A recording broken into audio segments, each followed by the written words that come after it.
ভারত পাকিস্তানের চলমান সংঘাত এবং রাজনৈতিক সংকট উপমহাদেশের ক্রীড়াঙ্গনে প্রভাব ফেলবে এমনটা অনুমিতই ছিল। ঠিক তেমনই ঘটনার শুরু বৃহস্পতিবার পাকিস্তানের রাওয়ালপিন্ডি ক্রিকেট গ্রাউন্ডে স্টেডিয়ামের বাইরে ভারতের ড্রোন হামলার জেরে স্থগিত করা হয় পেশোয়ার জালিম এবং করাচি কিংসের মধ্যাকার ম্যাচ।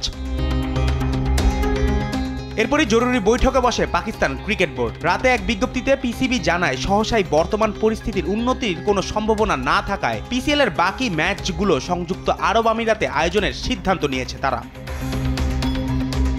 ESPN ক্রিকইনফো জানিয়েছে পিএসএল এর বিদেশি খেলোয়াড়রা এরই মধ্যে আরব আমিরাতের পথে উড়াল দিয়েছেন। পরবর্তী ম্যাচগুলো আয়োজন করতে কিছুদিন সময় লাগবে, কারণ ম্যাচগুলো আরব আমিরাতের কোন ভেন্যুতে হবে তা ঠিক করবে পিসিবি।